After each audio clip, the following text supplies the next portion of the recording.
What's up, everyone? Welcome to another episode of No Warp Gate to Grandmaster. In the last episode, we reached 5,000 MMR. To be precise, we have 5,001 right now, which means we are super close to top 100 Grandmaster. That is going to be the next goal. Let's begin. First game of the day is against a Protoss player. Now, it's actually quite funny how in this challenge, I've kind of grown to be excited to play the mirror matchups. I always talk about it, and I will keep talking about it, that mirror matchups are typically not as fun as the non-mirror matchups, but with the invention of the super fast 3-gate opener, I'm actually so excited to kind of not even necessarily gain MMR from this challenge, but see if it's a build that I can use in high-level play later on, right? Because for the most part, I try to play as much like a baboon as possible, and I don't mean that in a bad way. I just think that's the most fun. This kind of looks like I'm blocking my own Nexus, by the way. That's going to be... I think it's barely not going to block my Nexus, but that does scare me a little bit. And we can always try some mind games if it does block our Nexus, so it's going to be okay. But I feel like it's just the most fun way to play StarCraft like that, right? Like, not necessarily follow the meta and try to optimize these super standard builds that everyone is doing. And most of the time in mirror matchups, that's going to land you in playing the exact same build against each other, right? Where it's kind of hard to make a skill difference there. So I really would enjoy getting this a little bit further and see if I can beat high-level players with that. And so far, I think we were doing pretty well. I always like to look at the match history of the previous episode when I start a new one, so I can see like exactly what happened before. I do think I have to pull this one out of gas. And I saw that in the last episode, we won 3 games, which is very nice. And 2 of those were with this 3-gate opener. So I have to imagine that we are still rocking it. Now here, he was expecting a 1-gate expand, and now he's going to see the 3. This is always so funny to me. Look, he is still blocking my Nexus because the fact that I have all of this stuff on the low ground, it just doesn't make sense. Like, he's still trying to block this. Like, I have enough money to build that because it's so weird that someone would even go for a regular 2-gate expand on the low ground, but a 3-gate is even more crazy. And I guess he's really not going to be scouting anything for a long time, which is quite nice for me. He's not going to know that my gas is late, for example, which is something that he could have scouted. Now, let's see. I imagine that he is not going to try to expand himself. It's actually kind of a weird situation because if someone expands on the low ground, it'd be more likely that your opponent goes for an all-in. But would you go for an all-in against this? I'm actually like, it's kind of weird, right? At the same time, you could play a defensive all-in because I do have 3 freaking gateways after all. I think I'm going to try to block his Nexus. I always like doing this. Let's see. Hope I can get the block in. Should be just in time. And what I really like about doing this move in particular is that if my opponent is going for Adepts, that's going to be really annoying for him to stop. If he's not going to go for Adepts, then I can very safely move across the map, and I don't have to keep that in mind anymore.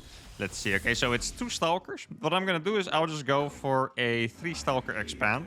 The most normal build in the world, guys. Don't even think about it. There's absolutely nothing weird about this. Now, I do think my opponent might be building a pylon over here because I'm pretty sure I saw his probe disappear there at some point. It's still there. So I just need to make sure to defend it at some point. Let's see if I can do some damage over here. That'd be nice. I brought the probe with me so I could start... Look at this. The probe is actually tanking a decent... Wait, the probe's going to kill that. The probe... Wait, no, the probe didn't kill it, right? It almost looked like it did. Oh, his probe killed my Stalker. That is actually a little painful. Let's see if I could kill one of the sentries before the battery finishes. That would be super nice. There we go. Maybe the Stalker as well. Actually, he's running away from the battery, which is not very helpful for him at all. He's going to lose that sentry too. And now he's going to lose this Stalker. And I'm into his mate. Dude, this 3 Stalker aggression. People never... Have you guys ever seen this? Someone just walk across the map with 3 Stalkers, killing a bunch of probes, and then running... Or killing all of his units, and then killing a bunch of probes as well. Like, this is a lot of mining time he's losing right here, which is just absolutely beautiful for me. Now, I think I'm just going to go for the Twilight Council after this, try to get some Blink Stalkers up. Is there anything else that I really need right now? I'm not 100% sure. I think the Sentry is going to give us a lot of scouting, which is mostly what I need. I might still have to... Wait, I didn't see if there was like a Stargate or not. I guess theoretically there could be a Stargate. I don't think there is, but there could be. I guess I'll just keep 2 of those in the main. I still have all my Chrono Boost. It would probably be the smartest to spend these on my probe, so that's what I'm going to do, but it does scare me a little bit. I feel like going for a battery here would make a decent amount of sense as well, considering the amount of damage that I just did. Hallucination is going to be up right now, and then I'm going to go on for pretty much a tech scout. I don't really need to know much else. I just want to know if he's actually going for Blink or a Robo or a Stargate or even DTs potentially, right? Like, that's another unit that could be pretty scary. I'm going to make 2 sentries, and then I'll start Blink. I think that's a decent way to spend the resources. So the opponent is starting a Robo. From this, it looks like he was really poor all this time. Because he was only starting his tech now. Wait, he was actually quite scared. He warped in so many units without even making any tech. Like, he's not going to have Blink anywhere close to me, I think. He's scouting my base now, seeing that I'm chrono boosting Blink. I have more probes than him already.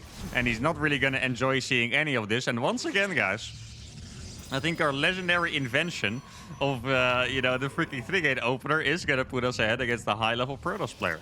Now, I want to show you guys a trick that I think I've actually never even used myself, but I think is really cool. Is with a sentry, what you can do is you can hallucinate units, yeah, right? Obviously, most of the time you hallucinate a Phoenix. But you can also hallucinate probes. And if you hallucinate probes, you get a bunch of probes, not just one. So you can scout around the map very easily. Check this out. You get 4 probes for an hallucination. So you can just send them kind of all the way over the map and pretty much scout everything on the ground, especially on a map that is as locked in as this one is.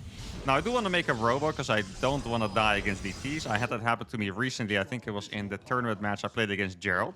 Like, look at this. I can even scout for like every single proxy location. I can see that his army is there, and now I have more probes. You can walk all the way into the third base in the natural with these. I mean, the scouting is actually pretty insane. Now, it looks like... Okay, he has 4 gas. I can't believe how much these pros are actually scouting. That's kind of crazy. He's going to have a bigger army than me, which worries me a little bit. Let's see. Like, if he has 1 immortal, that's already going to be quite scary. Yeah, exactly. There is the 1 immortal. That's what I thought. I thought I was going to get those immortals in the force fields. Unfortunately, I didn't. Should be able to get both the sentries, however, that's going to be nice. I'm actually going to pull probes here, because actually I don't want him to kill that base for free. Yeah, okay, I'll just get immortal then. If he wants to trade out these units for that base, I think I'm completely fine with that, actually. Because I'm going to have Blink and he doesn't. He even missed the recall on one of these, and now I can just take that base again. And I don't really have to worry about the follow-up anymore. I'm even tempted to do something crazy, like go for a double forge or something. Let's see, Blink is finished now. Double forge is maybe a little bit too much, right? Let's see if he's trying to take a third base yet. Oh, that's a DT, isn't it? Where are my units getting... Oh, no, I guess I just misclicked. I didn't find a shimmer. I just saw that my units were walking very awkwardly, so I imagine there had to be a DT in the middle. But I think what happened is that my units were just derping out a little bit. Let's see, if he wants to go forward, I have 1 force that could be really nice here. So he's not going to want to walk forward too fast. He does have a lot of stalkers, so I need to be careful. I think I'm just going to get the hell out of there. I'm going to make 1 immortal. I think I should really stop making probes at this point and actually get some more stuff on the field. Keep in mind, one of the biggest disadvantages of this entire style is that I can't reinforce instantly when my gateways finish. Like, I'm actually going to have to wait for those to produce the unit as well. Now, let's see if there's a hidden expansion over here. It doesn't seem like it. I'm going to send 1 observer forward. I'm going to have 1 immortal coming out soon. My supply is pretty high, but there's definitely going to be a timing that my opponent could hit that could be a little bit painful. Let's see, I'm going to blink in. This is just a scout. Okay, so he's still at home. It kind of looks like he is playing Colossus. Do I need to do anything in particular against that? I'm not quite sure, honestly. It looks like he's playing Colossus because he has all these gases and he hasn't really moved out of his base at all, which is quite suspicious. I'm going to siege 2 observers in each lane. I guess even though I don't necessarily like this map, I still think it's a good idea to use the features as much as possible. Now, this is kind of starting to look like there is a hidden expansion at play, because I feel like there's no way that he would really expand this late. Like, I know he killed my third, but I rebuilt it and it's fully saturated already, right? Like, this is getting a little bit crazy at what time he's expanding. I don't want to kill rocks on the top side of the map, because that's going to make it a little easy for him. Let's see, is there a Colossus? There's no Colossus. It's just going to be pure Zealot, or a Stalker Immortal, rather. Yeah, this is going to be a tough hold. The good news for us is that we only need to hold this. And if we do, we're going to be completely fine. I'm going to move my observers back a little bit so I can actually see exactly where his army is coming from. Now, nice for me is that I also have a couple of mortals out already. I thought it was just going to be 1, but at this point, I actually already have 3, which is really nice. Now here, I think it would be smart for me to actually go for the forges. I didn't go for the forges before, because I was just a little bit scared of dying. But now we have the Zealots and the Immortals out. We're probably going to be fine. Our opponent's backing off as well. And I think I'm going to use the hallucinated probes again to get a little bit of a nice scout off. I can even scout the other side of the map a little bit. Maybe I should delay 1. So if his army is in... Actually, that's pretty funny. If his army is in front of that, He's going to kill the first probe, and then the second probe is going to arrive. That sounds like a pretty decent idea. My supply is already really high. This one is going to go into the natural, this one in between, and this one over here. Does he? Okay, so he has this base by now. Yeah, that's pretty much what I was expecting. That he was going to have that third... I didn't think it was going to be finished yet because he took it so late, but I knew he was going to try to take it at some point. I don't really have the potential to go for a big attack. I think I maybe overreacted to his attack slightly. I didn't have to be as defensive as I was. And let's bring those observers back up. I think I can go for a blink in here. He might... Does he even have blink himself? I haven't actually seen blink yet, so I'm not even sure if he has it. I'm going to put down one force field here. And then one move that's cool to make is that you can kind of just hold position your army. So your zealots don't run forward, basically. And then the moment he wants to fight, then you can actually A-move the units forward like this. I am running out of force field, so I do need to be a little careful. I think what I'm going to do is I'm actually going to blink these in the probes. These immortals are going to trade very efficiently. And these are going to make sure that I actually get an economic lead out of all of this, which is really nice. I did lose one, unfortunately.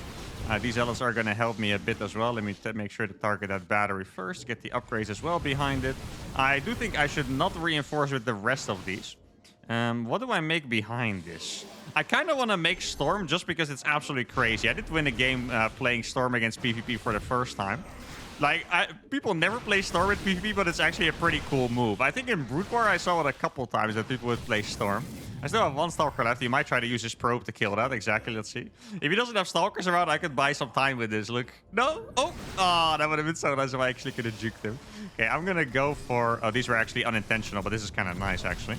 Our opponent still has no upgrades. This has been a very weird PvP, you know?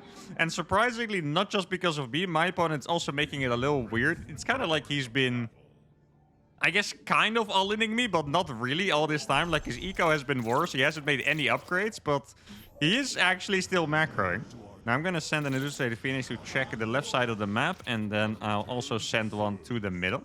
I think I want to make a cannon here in case it's going to be DTs. Now, just in case you guys want to, you know, copy my playstyle, I know you guys like to do that sometimes. Be very careful making High Templars against Protoss because it is not objectively, it is something that you should be doing. Let's put it that way. In fact, I can't remember the last time I saw a good Protoss player make Storm against Protoss. Like, I literally mean... It has to be like 10 years ago or something. Like, you just never see it. But I actually kind of like it. If you don't play against like these super high-tech units and just against Stalkers, the Templars are actually kind of nice. I do think you would rather have a big army of Stalkers rather than Zealots when you play like this. Because if you're going to make Zealots, your Zealots might actually run into your own Storms, which is very annoying, right? Like, that's obviously not an efficient way to go about it. Now, let's move this one forward a little bit. I'm sure I'm going to shock him by having Storm. If he has Colossus or Disruptors, that would be a little sketch. See, I guess I'll just go for some Storms right away. Like, these Storms, they do 80 damage, by the way. Like, these Storms actually do a significant amount of damage, even on the Archons. He's probably shocked that it's actually working. Look, his army's freaking disappearing at this point, guys. And then the best part about having Storms is that you can morph them into Archons when it's all over. He's going to blink forward, but... That is just a couple of Stalkers against a couple of Immortals. So the Stalkers are already gone. Now my Archons are going to finish. The Zealot reinforcement has arrived, which means I'm going to trade pretty decently against those remaining Zealots and the one Immortal. Now, he might still have a battery overcharge. Do want to be careful for that. I do have another couple Storms. I do have a couple more gateways as well that I haven't hotkeyd yet. Gonna go for another Storm on the units. Like, I know it doesn't do a lot of damage, but it's still 80 damage in Splash, guys. Storm does 80 damage in Splash, so obviously that really hurts, right? It's like a Disruptor shot. If you want, guys, please let me storm the probes. I really want to storm the probes. Oh, that's going to be beautiful. Look at the probes. Oh, my God. The first ever storm in PvP that you guys might have witnessed. That is freaking beautiful. He's out of shield battery. Or out of shield battery overcharge, I should say. So I'm pulling these Immortals back so they don't die. Good micro on our side. Let me pull this one back as well. And we have overwhelmed him with Storm. That is beautiful. Oh, you knew who you are. GG. That is awesome. And there we go. All right. And this is actually a PvP that I really, really like to play. Because first of all, our build worked. Then I think we got probably not the best reads, but we got decent reads on the game. And we got to do something absolutely crazy, which is making Storm in PvP and make it look strong. Fantastic first game. Let's play another one. Game number 2 is a rematch on the same map. Okay, now, once again, pretty much going to say the same thing I did the last game, but on a different topic. Normally, rematches are also scary, but in this case, I'm also excited for a rematch because I still want to see how people are going to counter my opening. Now, I do think, realistically, I might have to watch replays for this, to be honest. I would change a couple things about that last game, but I guess they're not as obvious. Like, I wouldn't be able to tell you right away what I want to change, but I do know from how the start worked, I think the defense against that initial push should have been a bit more comfortable. Like, remember, he pushed me with the first Immortal, and he killed my third base, but I guess that wasn't really that big of a deal, but he maybe even could have pushed it to my natural. If you looked at his army, fair enough, I did have a battery, but Immortals are very good against Stalkers. He would have had a wall. I don't think he had a sentry, however, but he definitely could have. So I think we might have to change something a little bit so I can have more units. Like previously, what I really liked to do was go for a Phoenix, right? Because a Phoenix can lift an Immortal. That is just a perfect way to counter stuff like that. But even then, I didn't actually have enough Stalkers. So I know this sounds a little weird, but I think we might actually have to make even less gas. Because I had a little too much gas, right? Like I was mostly making Immortals. Let me build the third gateway as well. He could have blocked out. Not quite sure if it would have mattered. Now, should I take the battle? Oh, yeah, already stopped attacking me. I didn't realize as I was loading into the game, by the way, that it's pretty funny that I actually recently made an actual Brood War video. And then I'm playing this on the account called Brood War, but it's in StarCraft 2. Maybe I should do a StarCraft 2 challenge, but in Brood War. That'll be funny. Especially because I really suck at Brood War, so it's going to be like, you know, X-StarCraft 2 challenge to Silver League instead of to Grandmaster. Or to C-Rank. I got placed in D-Rank, guys, which I really didn't think was that bad. I know it doesn't get much worse, but but still, I was pretty okay with it, to be honest. Now, I did forget to scout this game. It would be cool to switch it up a little bit, actually. How about I go for the triple adept opener? He might not necessarily expect this.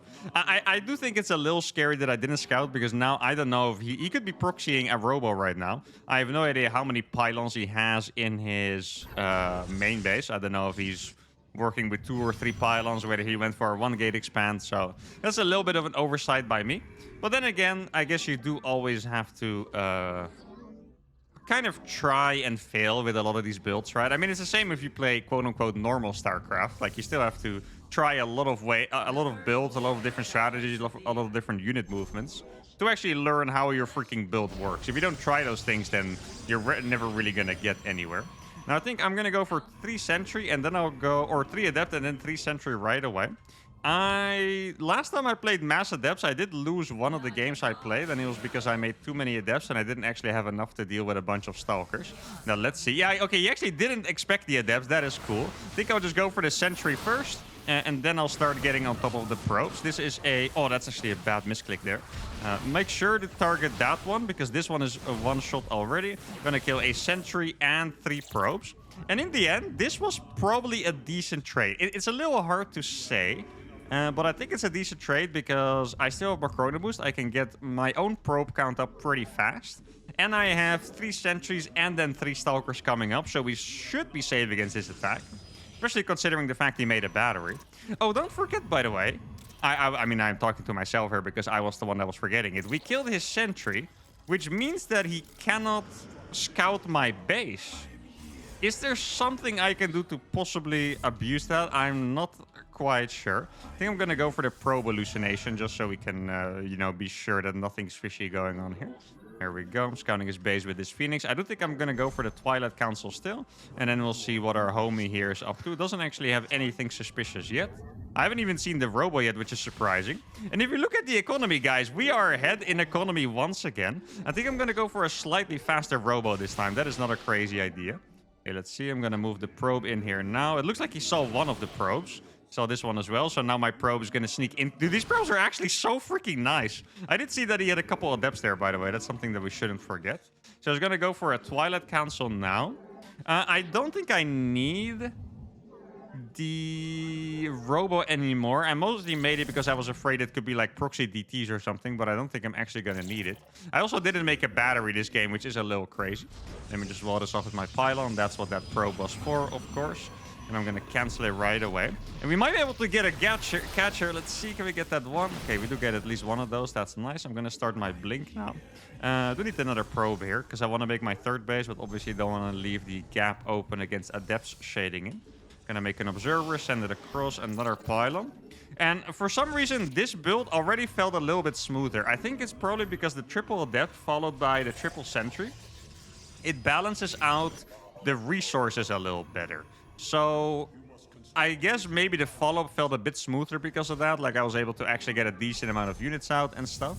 He's only going to scout me now. I'm going to make a ton of gateways. I need to make sure I'm not going to die to that those two adepts still, by the way. Adepts getting in your base in PvP is actually completely messed up, so you do really want to be careful with that. Now, this game, I didn't take the additional gases, so hopefully this is going to make my build feel a little smoother. Guess I'll just go for the hallucinated probes again, because why the hell not? He's taking his third base a little faster than me. Let's see. I guess I want to see his tech first of all. Okay, so there are the adepts. The adepts are going to shade into a relatively unpopulated mineral line, so they should die pretty fast. Wait, that one is literally stuck. Was that literally stuck in my freaking force field? Okay, well, that is quite interesting. I don't think it really mattered in the end, but that was quite cool. Now, what am I going to do against him? I think I need to get at least one forge. I could also try to do a big stalker all-in. That would be kind of fun as well, right? Like a 10-gate stalker all-in or something like that. Not quite sure how that is going to work out because I'm not going to be able to reinforce in front of his base, which is usually pretty much the selling point of Protoss all-ins, of course. Let's see. He's going to make a lot more... Dude, I'm a little scared here because it kind of feels like he's doing the same thing as me, but he was able to skip the robo. So he could be a little more greedy. And he's doing it with Warp Gate, of course. So this is actually a little scary. I'm not quite sure if I like this situation at all. And I guess I'll just keep adding pylons over here. I need a pylon in my main base for some additional gates as well. I think what I want to do is go for a... Why the hell are you walking across the map? Please don't do that. I think I want to go for some 4 Stalker harassment. Gonna get a couple more gates over there so we can go up to 10. I still haven't added a forge, but I think neither has my opponent. And this harassment might seem innocent, but 4 Stalkers actually one-shot probes. So what I can do is just click down a bunch of probes right away. Like, this is really annoying for him. I can even escape with these, by the way, if I want to. I can just go over here. Let's see if he blinks in. He does blink in, so then I'm going to escape, and now I'm over here. Wait, guys, I didn't even realize I have the observer over here, so I can blink it to the main too. He's only sending a couple stalkers back, which is... Oh, there we go. Now there's more... I thought it was only a couple. Now I'm going to go into the main base, which is going to be painful. And then I'm going to blink these 4 back. I could... Okay, that's just it. Well, wait, we were 30 supply up? Was I actually popping the frick offer? I just realized this, by the way. Look at this pylon. Imagine if I killed this one freaking pylon.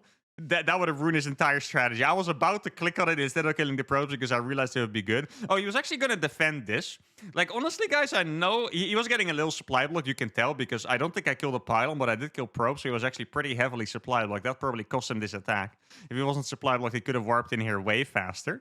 But I think he could have defended this because this was going to be fine. He was going to blink these stalkers into the main base, and I think he was going to be okay, especially considering I didn't have warp gate, but obviously it was a very frustrating way to go out. Let's go for our final game.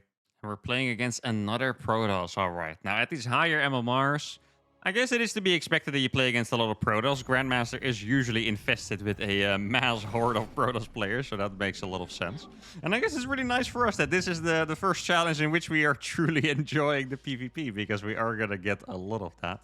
Now, let's see. We're playing against the barcode, which means that I have no idea what MMR he is. He is an unranked barcode, I should say.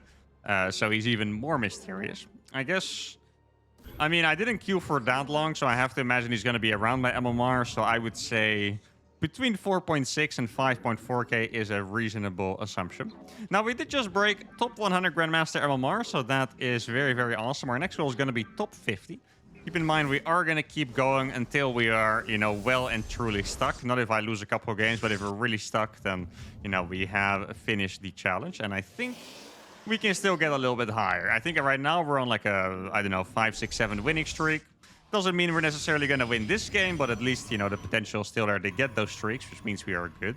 We are, I believe, 5,030-something MMR. And top 50 is going to be about 200 MMR higher. So...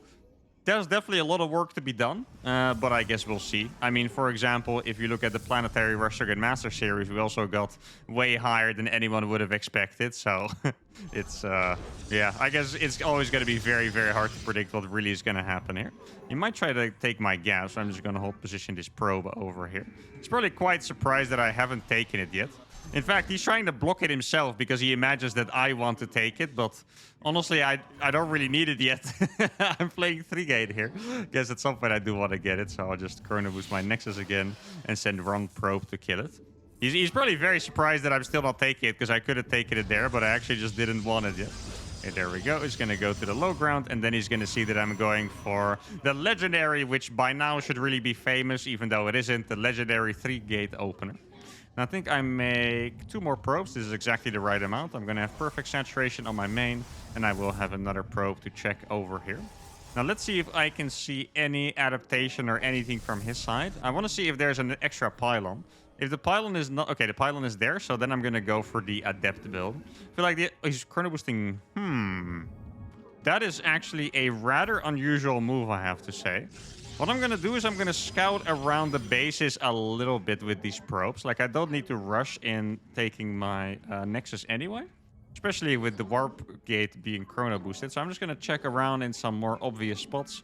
See if I can perhaps find a proxy location. That'd be nice. And we have found it already. It is going to be a Stargate. So what I'm going to do against that is actually rally... Okay, so he canceled it. What do I want to do exactly? I'm going to make another pylon over here. I could cancel these and make the Nexus because he did cancel the Stargate. But that is also... not really what I want to do at the same time. He might not actually expect these adepts to show up because it's obviously a pretty weird 3 adepts still. I'm going to shade them in from here if I get it. Oh, he found my adepts last second. Let's see. Is he going to block this in time? He's going to block it. I think I'm going to have to cancel these and run away because otherwise we would be in trouble, I think. I'm going to take the base now. Then I'll start another pylon and then I'll start getting sentries up. Hope it is not too late. He was making a lot of stalkers, by the way. You guys noticed that? I feel like that was at least... 4 stalkers that we saw. I know I saw 3, but I have to imagine that the other stalker was actually about to finish, or I just didn't see it because it was out of range. Because a sentry... Oh, there's the probe. I knew I was having one that wasn't doing anything. Sentry is actually built faster than stalkers, so we should have seen a sentry if it was actually there. Here we go. He wants to fight. I can actually just shade at him. Maybe I can actually block him. This is a pretty risky move that I'm doing here, by the way. Can I actually block him? I should be able to get 1 stalker, I think. Let's see. I'm going to get that one barely with this attack. Here we go. The way he's moving makes it look like he has exactly a couple more stalkers over here. That is completely fine with me. We're just going to trade these out, and then I'm going to run away with these. Let's see if I can get these into his base. At least I want to see what's going on. Kind of looks like it is an all-in of some sort still, right? Okay, so that is, let's see, a 3-gate robo. That is not going to be easy for sure, guys. That is going to be a pretty difficult hold, I would say. What am I going to do against... Oh, my sentry was freaking out in downtown. That's not good. I'm not quite sure what I'm going to be doing against it. I guess we'll just chrono boost these really hard. It's really not going to be easy, though. I guess I'll make a lot of stalkers. He's not going to have a sentry yet. My pro count is 28. His should be 22 or so, I believe. Now, normally against this, I like to have a Phoenix, right? Because the Phoenixes are just super nice at lifting a potential immortal and chasing down the Warp Prism. But we're not going to have that in time. Let's see, I'm just going to force field this. I'm not sure where the Prism is, but he might have it in phase bow. There we go. We're already going to pick up 2 Stalkers. And that is a really good start for us. Now, where do I put my Stalkers? Because most likely he's going to try warping in the depths in the main. I think that is the most common move that you see. So I'm just going to keep my units over there, and then I'll have 4 Stalkers here in case he tries to drop. I do have the battery in the main, which is actually very nice. Let's see. Okay, so he's going to attack at the front. It's slightly surprising, I have to say. I can't believe he actually put his Prism into phase mode here. I'm going to activate the battery overcharge is doing so much work here. These sentries are still alive, guys. He's warping in the face of danger, and he's going to lose that Prism very, very fast. He does have a lot of units. I should be able to kill that one Immortal, I think. The sentries are dishing out so much freaking damage. Let's see. And since we killed the Warp Prism, I think we can just chase him. He is trying to... This almost has a force field, by the way. I can tell it's almost there. Let's see if I can get a force field over there. That'd be super nice. It doesn't even look like we're gonna need it. There we go. Maybe we can even click that one away. It doesn't look like it. Gonna get one more force field up there, and we have defended the attack, defeated the Barcode Protoss, and there we go. All right, and this is actually... another game that I keep saying it, but I'm just so happy with this build. Another game that I'm very, very happy with because this kind of all-in, in theory, might be the strongest counter because our expansion is slightly delayed. and we spent extra money on a gateway, which means we probably cannot get tech out and enough stalkers and sentries. But we still managed to defend it. We did need to take a very good fight. He fought in range of battery overcharge. We killed 2 stalkers right away. We killed the prism at some point. So there were definitely 3 things that went really well for us. But we could defend it in some scenario that wasn't crazy, like him move commanding his entire army or something. So that's very good. 3 wins in PvP, and that's going to be it for today. Hope you guys had a fantastic time with this episode. If you did, give the video a like, subscribe to the channel, and I'll see y'all for the next one. Adios.